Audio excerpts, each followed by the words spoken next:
Vamos a continuar, hermanos amados, con la enseñanza que hemos estado hablando. Este tema que se llama Preparados para vivir en victoria. ¿Cuántos quieren vivir en victoria? Ok, el Señor te da todos los elementos para que vivamos en victoria. Estamos viviendo en tiempos de mucho desafío. Hay muchas cosas pasando en el mundo. Esto que ocurrió con Roe v. Wade, ustedes saben, todo lo que ha ocurrido es un gran desafío para nosotros, pero el Señor nos da los elementos, las herramientas para que tú camines en victoria. Amén. Si tienes desafíos, tienes problemas, tienes luchas, pero el Señor dice: yo te voy a llevar por el camino de victoria. Y nuestro subtítulo de hoy se llama Jesús sufrió para que dejes de pecar. ¿Qué le parece? Jesús sufrió en la cruz para que ya le pares al pecado. Le paremos, me incluyo, obviamente. Entonces vamos a leer este pasaje. 1 Pedro 2, 21 al 25 dice: para esto fueron llamados, porque Cristo sufrió por ustedes, dándoles ejemplo para que sigan sus pasos. Él no cometió ningún pecado, ni hubo engaño en su boca. Cuando proferían insultos contra él, no replicaba con insultos. Cuando padecía, no amenazaba, sino que se entregaba a aquel que juzga con justicia. Él mismo en su cuerpo llevó al madero nuestros pecados para que muramos al pecado y vivamos para la justicia. Por sus heridas ustedes han sido sanados. Antes eran ustedes como ovejas descarriadas, pero ahora han vuelto al pastor que cuida de sus vidas.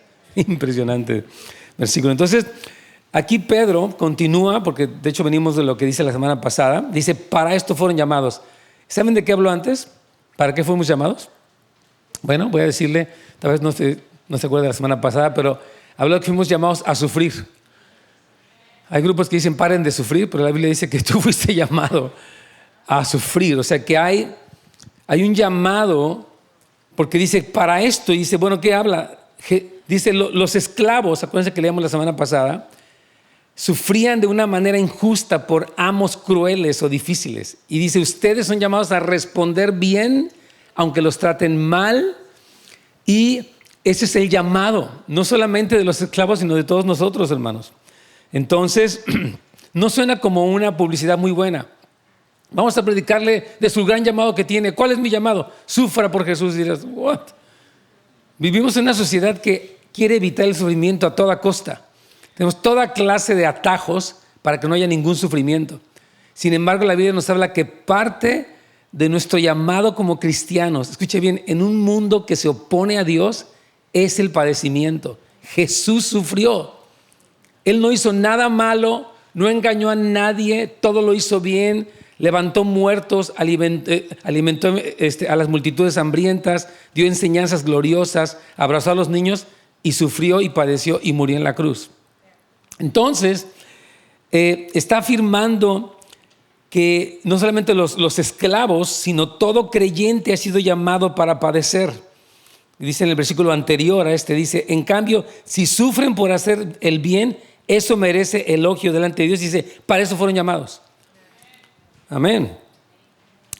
Ahora, una pregunta es: ¿cómo podría ser que el llamado al sufrimiento una motivación para estos esclavos y para nosotros? Y bueno, hermano, yo vine para que me motivara, no para que me diera una noticia tan dura.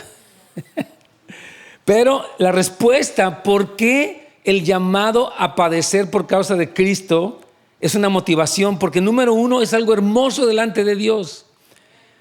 Y porque nosotros demostramos nuestra confianza en Él, que Él nos dará grandes recompensas. Hermanos, miren, voy a ponerle un ejemplo para que podamos ubicarlo. Los atletas, por ejemplo, no sé si han visto los entrenamientos de los atletas. Son durísimos. Son estrictos, hay dietas, corren, levantan pesas, entrenan por horas, se desgastan, tienen un entrenador que les está diciendo más y más y más y les exigen. Entonces, un atleta es capaz de sufrir porque sabe que la recompensa de este entrenamiento duro es que pueda ganar el juego o la competencia, ¿no? ¿Estamos de acuerdo? Y si un atleta, hermanos, tiene esa confianza de que su padecimiento tiene un gran fruto, ¿cuánto más no nosotros debemos de sentirnos? Señor, mientras yo camino contigo en este mundo puede haber padecimiento, pero yo sé que la recompensa es más grande que la de un atleta. Por eso soy capaz de seguir adelante en medio de oposición, de ataques, de luchas, de enfermedades, de rechazos. Yo puedo seguir adelante porque sé que tú vas a tener una gran recompensa. Sé que tú tienes algo bueno para mí siempre. Amén. Amén. Bien importante eso, hermanos. Entonces, seguir a Cristo cuesta todo, pero la gloriosa recompensa que nos otorgará no tiene comparación. No sé si han visto a las gimnastas o a los nadadores, ¿no? La estricta disciplina por ganar una medalla. Ok, estuvo bien. El cristiano tiene padecimientos, pero la recompensa va a ser gloriosa. Por eso dice la Biblia, esto es hermoso delante de Dios. Vamos a leer Romanos 8:18. Dice, Pablo dice esto: yo tengo por cierto, estoy segurísimo que las aflicciones del tiempo presente no son comparables con la gloria venidera que nosotros ha de manifestarse. Hermanos, si usted padece por hacer algo malo, pues se lo buscó. Pero si usted como cristiano, por seguir al Señor, padece cierto tipo de cosas, dice, hay una gloriosa recompensa. Aquí dice que esas aflicciones no se comparan con la gloria venidera que nosotros ha de manifestarse. Hermanos, yo le pido al Señor que nos dé a todos nosotros un entendimiento de la eternidad. ¿Sabías que tu vida es eterna?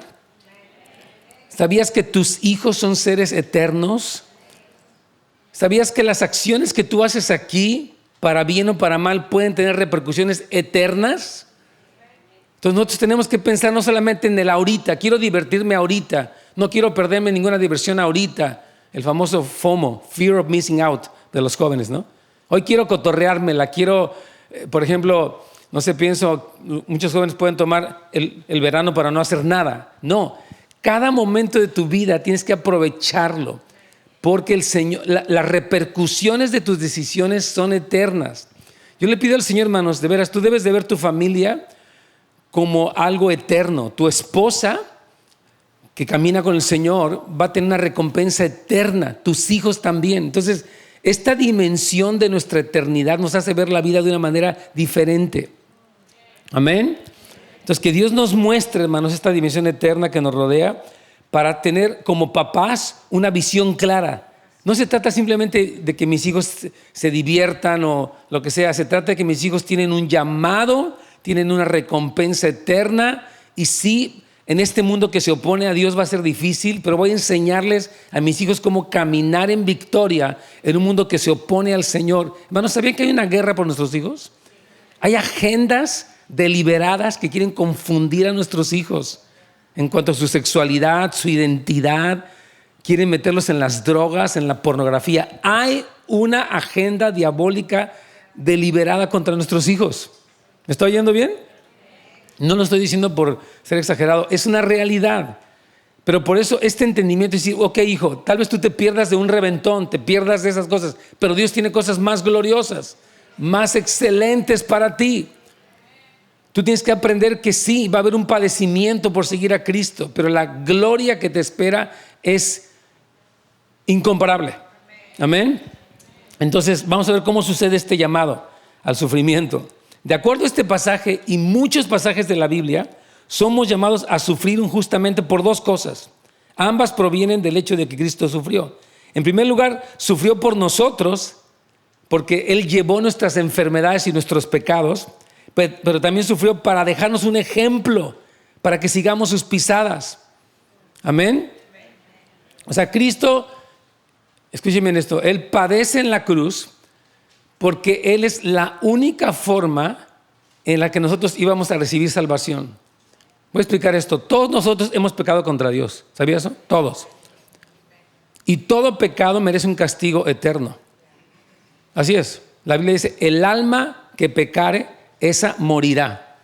Cuando tú y yo pecamos, hay una condenación.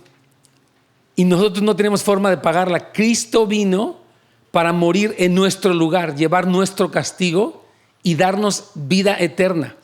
¿Amén? Entonces, Cristo muere y nos libra de la condenación cuando creemos en Él y nos arrepentimos. Pero también nos deja un ejemplo. Nos dice, ok, sigue mis pisadas. Así como yo anduve en este mundo, hice todas las cosas bien y me atacaron, me odiaron hasta que me crucificaron, tú como cristiano vas a padecer. No tengas miedo. Confía en mí. No busques solamente tu placer o comodidad. Sígueme a mí. Amén. Cristo dijo, si alguno quiere venir en pos de mí, niéguese a sí mismo, tome su cruz y sígame. Mucha gente quiere un cristianismo así. Dime un cristianismo, fíjese bien, que no me cueste ningún trabajo, que todo me salga bien, que no me enferme nunca, que nadie me moleste y que tenga mucho dinero. Y de preferencia rápido. Y todavía más, sin que yo tenga que hacer nada. No quiero orar, no quiero leer la Biblia, no quiero disciplina, no quiero discipulado, nada más quiero las bendiciones. Eso no existe. ¿Sí me está oyendo? No existe eso. Cristo dijo, ¿tú me quieres seguir? Sí, Señor, ok. Toma tu cruz. La cruz, ¿saben qué era? Era un instrumento de muerte. Toma tu cruz, que es morir a ti mismo, y sígueme por este camino, porque Jesús vino y llevó nuestros pecados. Dice, ok, sigue mi ejemplo. Amén. Entonces, quiero repetir esto. En primer lugar, sufrió por nosotros, pero también sufrió para darnos un ejemplo. Vamos a la página 2. Fíjese bien, en este mundo que se opone abiertamente a Dios y su palabra, podemos esperar que este sufrimiento sea casi inevitable. Yo quiero decir esto, hermanos, quiero que ustedes escuchen esto. ¿Ustedes saben que el cristianismo mundialmente es perseguido? En China hay cientos, hay miles de pastores en la cárcel. En Somalia, en la India, nuestro querido hermano Vinod Chako lo han golpeado, los han desangrado muchas veces por seguir a Jesús. Y aquí en Estados Unidos y en Latinoamérica empieza a haber cada vez más persecución, más ataque, más restricción. Si tú puedes hablar de quien quieras, pero si tú hablas de Jesús, mira, tú puedes ir a una escuela y contarles de cualquier religión, hasta de los demonios. Puedes hablar de una religión satánica y no tienes nada, pero si tú dices vamos a orar en el nombre de Jesús, te pueden meter hasta la cárcel, ¿sabías eso? Aquí en Estados Unidos. Entonces, si tú quieres seguir sinceramente a Dios, va a haber una oposición y esta oposición se está incrementando aquí en los Estados Unidos. Por eso tú dices, yo soy cristiano y hay un mundo que se opone. Fíjese, en el Salmo 2, que lo cité allí, dice, ¿por qué se amotinan los pueblos y los reyes piensan cosas vanas? Dice, se levantarán o se amotinarán contra el Señor y contra su ungido, diciendo, rompamos sus ligaduras. Quitemos de nosotros las cadenas. Hay gente que no quiere que la restrinjan. Quieren hacer lo que quieran con su sexualidad, con su vida, con los bebés. Yo estoy sorprendido, hermanos, de que el presidente diga que el día más triste es cuando ya no se les dejó seguir matando a sus hijos.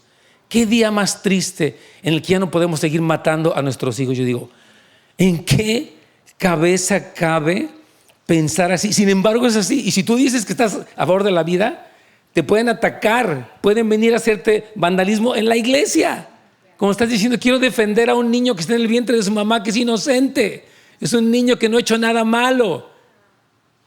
Y sin embargo, están tristes haciendo lamentación aquí en California. Están haciendo lamentación y están prometiendo incluso pagar las compañías miles de dólares para que la gente pueda abortar. Abortar es matar a un niño.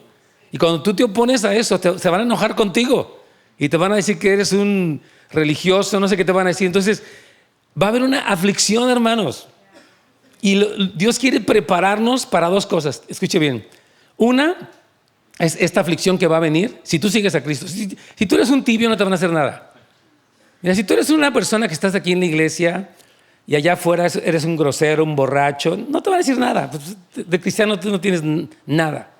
Pero si tú eres realmente cristiano, vas a recibir de tus familiares un contraataque de la gente. ¿Por qué, por ejemplo, un joven, por qué no tienes novia si tú estás joven y por qué no te metes con fulano y con perengano? Vas a recibir un ataque. Entonces, Cristo nos quiere preparar para el sufrimiento, pero también para el derramamiento de su Espíritu Santo.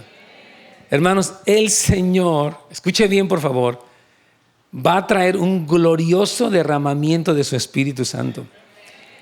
Sobre todos, pero especialmente sobre los jóvenes. Nuestros jóvenes que ahorita son estos adolescentes de la generación Z y generación Alfa que están en sus teléfonos y todo. Dios va a tomar a esos jóvenes y va a tener una gloria y los va a usar para hacer sanidades y prodigios. Pero la clave, ¿saben en quién está? En los papás. El avivamiento de nuestros hijos empieza en el corazón de los papás. Entonces, por eso el Señor está llamando, tienes que despertar. Porque o tu hijo es una víctima de este mundo que se opone a Dios y se vuelve tu hijo cristiano en contra de Dios, o bien tu hijo tú lo preparas para amar al Señor e incluso recibir un contraataque en la escuela, en las redes sociales. Esta es la realidad. Por eso dice, ustedes fueron llamados al sufrimiento, pero es un buen sufrimiento. No es masoquismo, no es que tú te vayas y te des unos golpes con un látigo. Algunos hacíamos mandas antes, ¿verdad? Hacían mandas antes. No es ese sufrimiento. Es el precio de seguir a Cristo.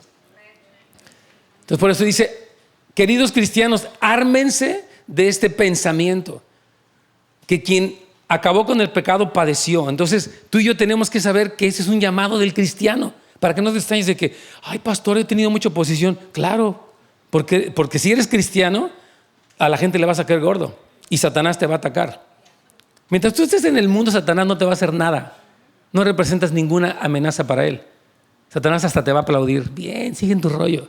Duérmete en las prédicas, no asistas a la iglesia, nunca leas tu Biblia, no le prediques a nadie, ve pornografía, es tu vida. Satanás te va a aplaudir, bravo. Pero en el momento que tú empiezas a resistir todo eso, Satanás se va a oponer. Va a venir con furia contra ti. Dice, pero ustedes se arman de valor y siguen firmes, porque saben que hay una recompensa, que es un buen sufrimiento. Amén. Vamos a leer lo que dijo Jesucristo aquí. En Juan 15, 18 y 19 dice, si el mundo los aborrece, tengan presente que antes que ustedes, a mí me aborreció. Hermanos, ¿por qué alguien aborrecería a Cristo si fue la persona más perfecta, misericordiosa, sabia, compasiva, poderosa? ¿Saben por qué? Porque les incomodaba su pecado. Porque la ambición del poder de los fariseos Cristo era una amenaza para eso y lo mataron. Dice la Biblia, le mataron porque le tenían envidia. Increíble. Dice aquí, si fueran del mundo, el mundo los amaría como a los suyos. De verdad, si tú eres una persona que nunca se te opone a nadie, preocúpate. Porque entonces hay algo raro en ti. Pero si estás viviendo una persecución normal, puede ser en tu casa, puede ser con tu familia, puede ser en tu trabajo, vas bien. Así dice, si fueran del mundo, el mundo los amaría. Pero ustedes no son del mundo, sino que yo los he escogido de entre el mundo. Por eso el mundo los aborrece. O sea, hermano, it's okay. Ya van a haber cosas, pero ese llamado al sufrimiento y seguir haciendo, no es solamente que sufras y entonces ya te frustras, te enojas. Es que sufras y sigas haciendo lo bueno. ¿Por qué? Porque tu Salvador te dejó ejemplo de que aunque nunca dijo ninguna mentira ni hizo nada malo, lo mataron, pero él siguió haciendo lo bueno. Hasta el final Jesucristo siguió orando por los que lo estaban crucificando. Imagínate, lo acababan de perforar las manos, los pies, el costado, ponerle una corona, le escupieron, lo patearon, lo golpearon cruelmente con látigos y él dijo, perdónalo, Señor. Y dice, así debes de hacerle tú. Como 3 amenes y medio. ¿En serio? Fíjate cómo dice aquí, él no cometió pecado, ni hubo engaño en su boca. Jesús nos dejó un ejemplo al ser crucificado sin haber cometido ningún pecado. Quiero reiterar esto, no debemos sufrir por pecar y llevar las consecuencias de la maldad, porque ese sería un sufrimiento justo. Si tú, como yo te decía la semana pasada, si tú andas tomando y tienes un DUI y te quitan la licencia, no es digas, ay, cómo estoy sufriendo, pobre de mí. Te la ganaste, brother. ¿Para qué andas de borracho y de imprudente? Qué bueno que te la quitaron para que no se te ocurra hacer esa tontería. O sea, ese sufrimiento no es no hay nada de jactancia en eso. Te lo ganaste a pulso, como decimos, ¿verdad? Pero, o sea, porque es muy importante que tú no te provoques sufrimiento por haber pecado. Nuestro llamado va más allá. Jesús no sufrió por haber pecado o mentido.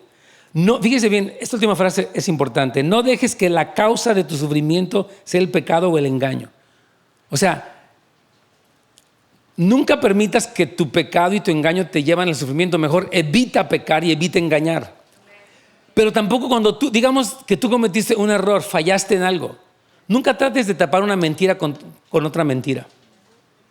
Hay gente que con un cliente, con un jefe, en su casa, con su esposa, con sus hijos, miente. Es que mintió y esa mentira le causó un problema, pero luego utiliza otra mentira para tapar su mentira. Y nadie le cree. Ya su esposa no cree en él, sus hijos no creen en él por mentiroso. Entonces dice, no permitas que la mentira, o sea, sufrir por mentiroso, pero que tampoco lo que estás sufriendo te lleva a mentir más. ¿Me entiende? Es importante, hermanos, sea valiente, confiese sus pecados, arrepiéntase, pida perdón, reconozca sus errores, su arrogancia, su tibieza, reconózcalo. Muchas personas creen que la valentía consiste en aferrarse de que yo así soy aquí. No, la valentía es, perdón, mi amor, me equivoqué. Perdón, la regué, te hablé mal. Eso es valentía. Eso es hombría. Eso es cristianismo. No es que nunca falles, pero cuando falles tienes los pantalones de admitirlo. Hay gente que tiene pantalones para gritar, para ofender, para irse a Las Vegas, así, cosas así, ¿no? En la noche, para hacer tontería y media. Pero ahora no tiene valor para decir, ¿sabes qué? Voy a meterme a ciar. Tengo un problema de que tomo cada semana y no dejo de tomar y ya estoy mal. Y yo estoy negando que tengo alcoholismo, pero voy a meterme mejor en un programa que me tarde por lo menos un año para que me ayuden a dejar mi alcohol. Eso es valentía. No le decir, no, pues yo no hago nada, yo estoy bien, yo no tomo. Entonces, yo no tomo. Tomas, bro. Yo cuando quiera lo puedo dejar, ¿no? El clásico. El primer estorbo para dejar un pecado es el creer que tú lo puedes dejar solo. Es que yo necesito ayuda de Dios y de otros que me ayuden. Eso es valentía. Amén. Amén. Entonces, dice aquí, hablamos de Cristo todavía, dice, cuando proferían insultos contra él, no replicaba con insultos. Cuando padecía, no amenazaba. O sea, Jesús, hermanos, rompió todo el esquema humano.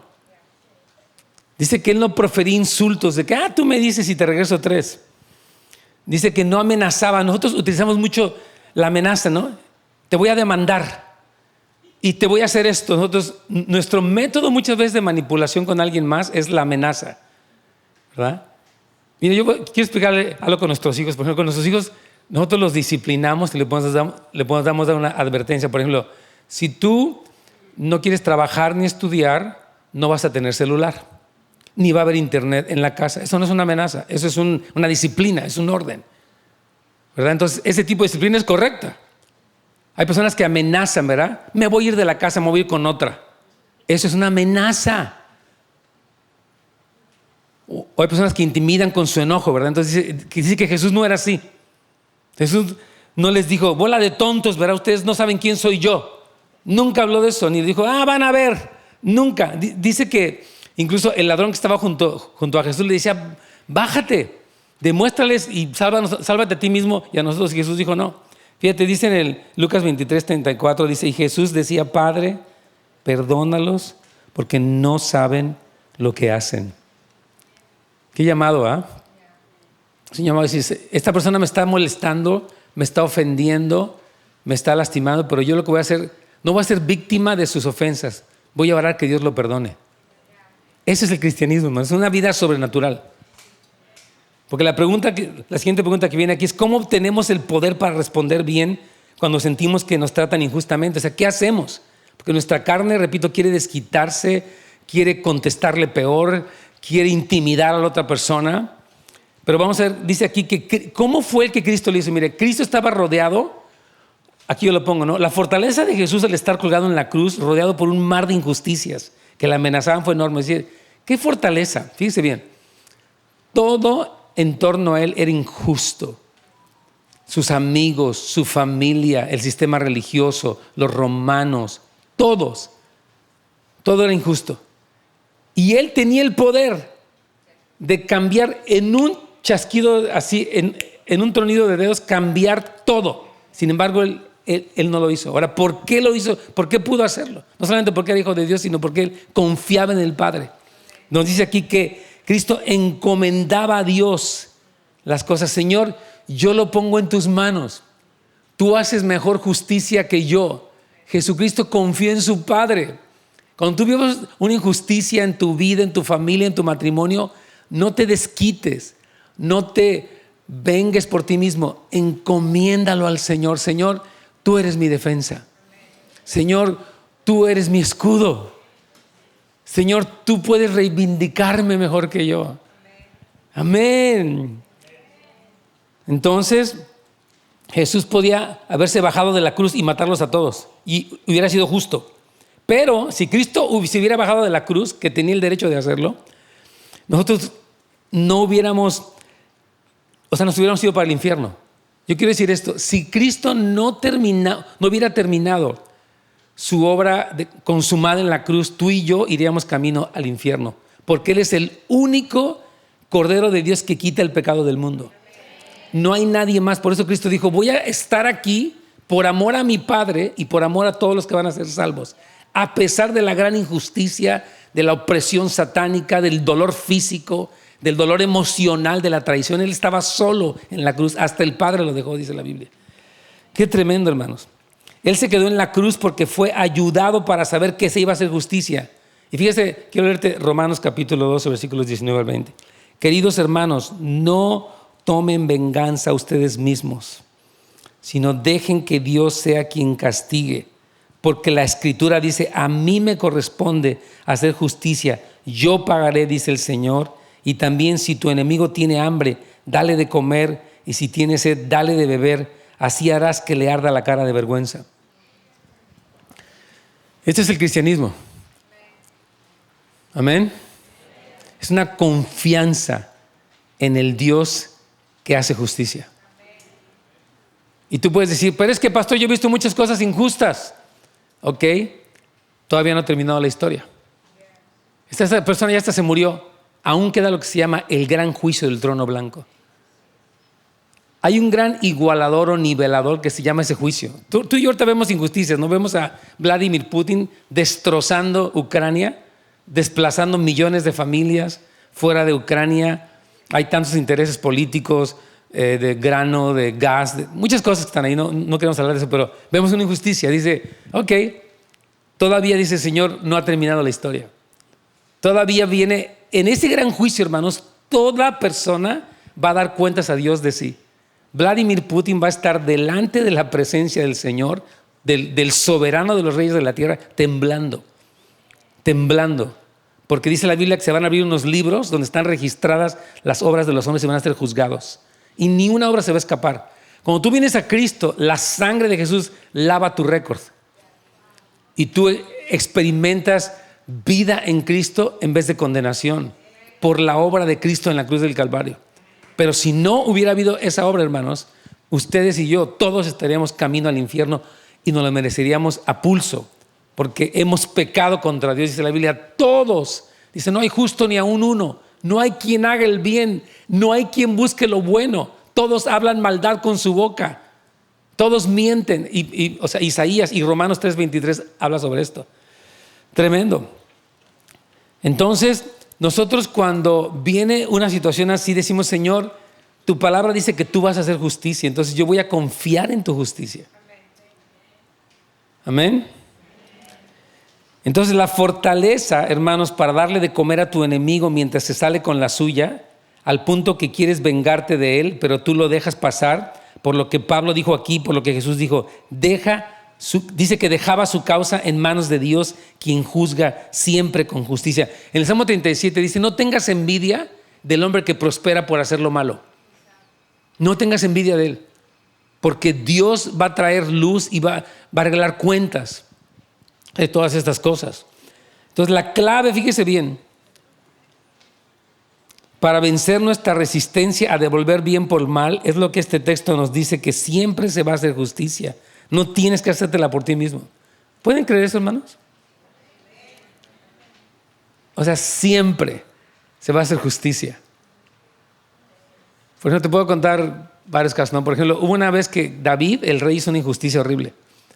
Él cometió adulterio con la esposa de uno de sus líderes. Una cosa espantosa, hermano. Una cosa que fue, ¿cómo se atrevió? Era un hombre bueno, pero se descuidó y cayó en adulterio.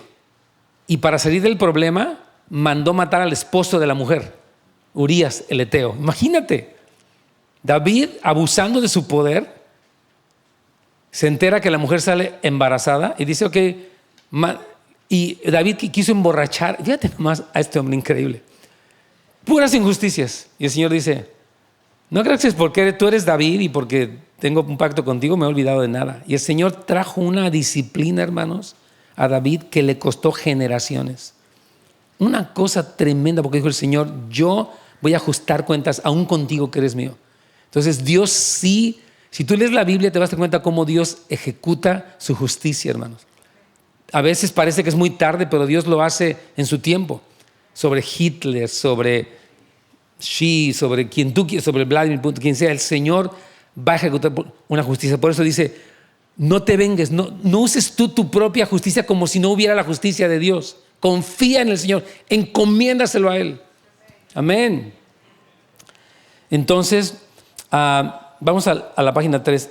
Él mismo, dice la palabra, en su cuerpo llevó al madero nuestros pecados para que muramos al pecado y vivamos para la justicia. Y este es todo el mensaje de hoy. Decíamos que Jesús murió para que dejes de pecar. ¿Ok?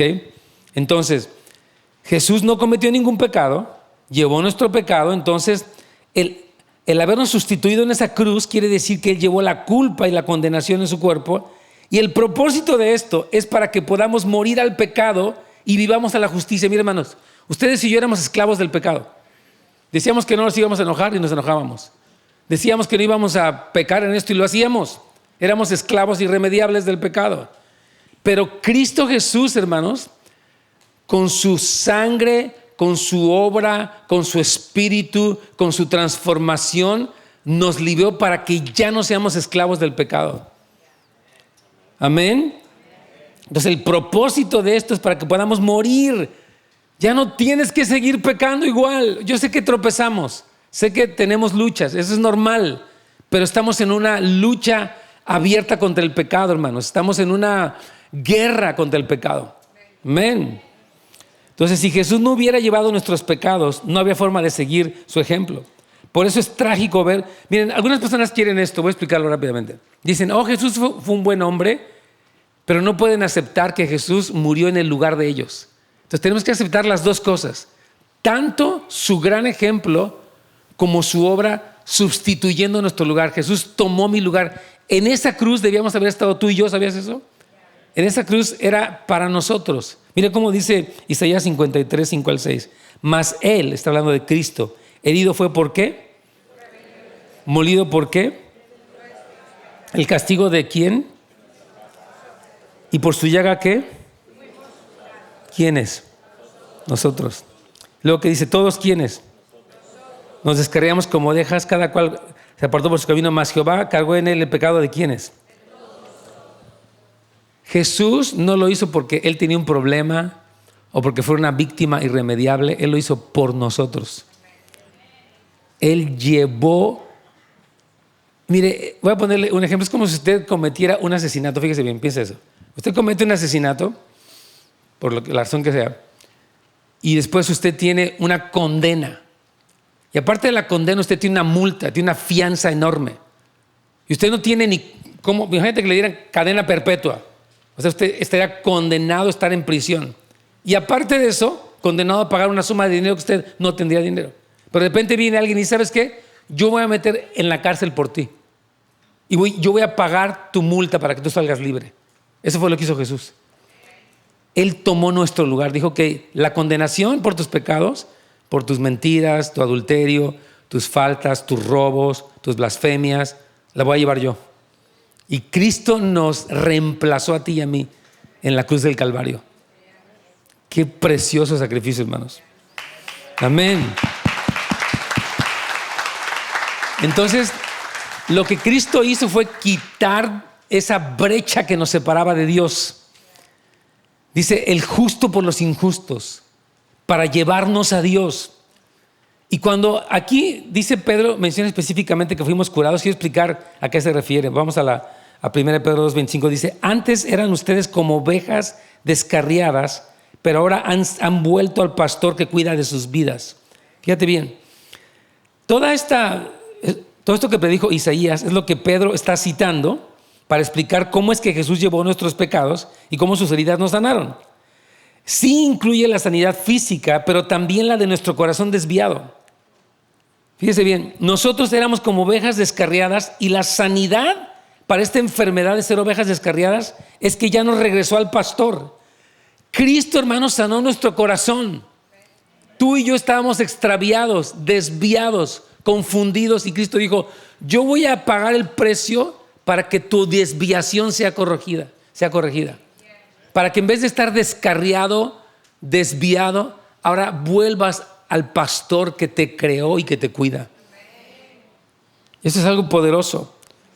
La sanidad habla de la restauración de nuestra comunión con Dios y con Cristo.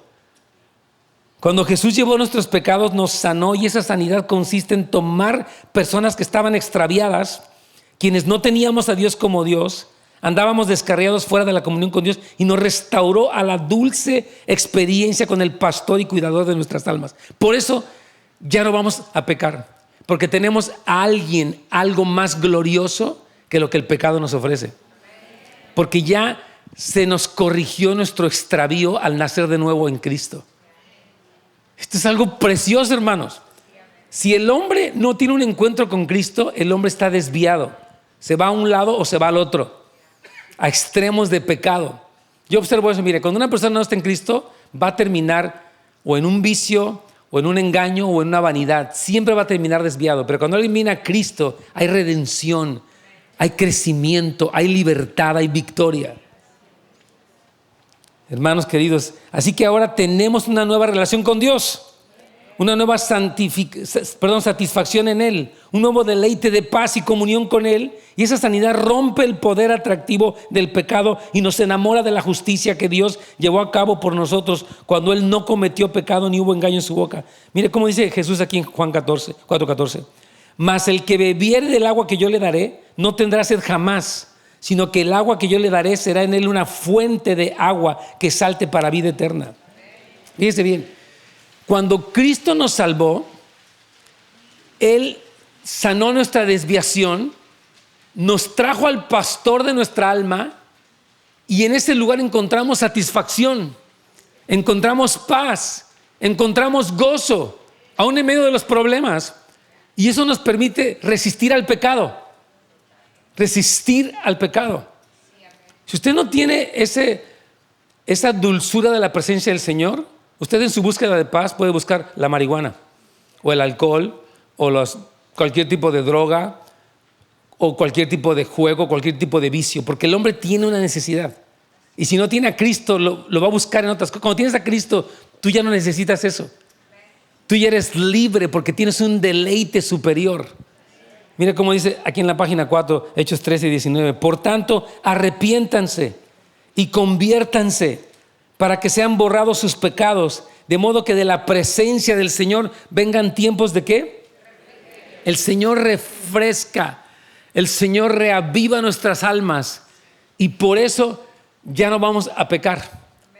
Por eso estamos en esa lucha contra el pecado, porque el Señor nos dio un deleite de su presencia y Jesús nos sanó del extravío. Yo en este día, al final, queremos orar por eso. Si tú, por ejemplo, tal vez han pasado cosas en tu vida, has tenido luchas, problemas, vino el COVID, te alejaste, te enfriaste, y tal vez tu corazón perdió su pasión, hoy podemos orar para que la pasión vuelva a tu corazón.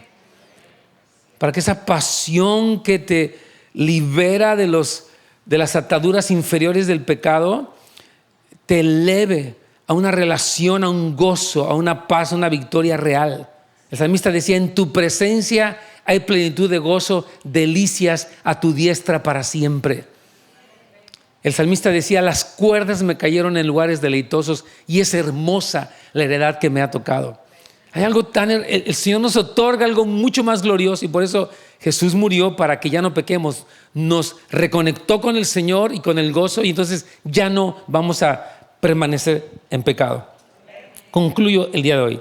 La obra de Cristo en la cruz, muriendo por nosotros, es una gran victoria sobre el pecado, un ejemplo para aprender a sufrir, y también un llamado. Él nos enseñó cómo responder cuando somos tratados injustamente, confiando o encomendando todo constantemente al Padre, quien estamos seguros que hará justicia. Además, Jesús sanó nuestra alma extraviada y nos llevó de regreso a la relación con el Padre. Debemos abrazar tanto su obra como su ejemplo, no solo una de las dos, para no caer en una postura religiosa sin acción, o en una vida que vea a Jesús como un buen ejemplo, pero que no hace nada. Amén. Voy a pedirles que nos pongamos de pie, por favor.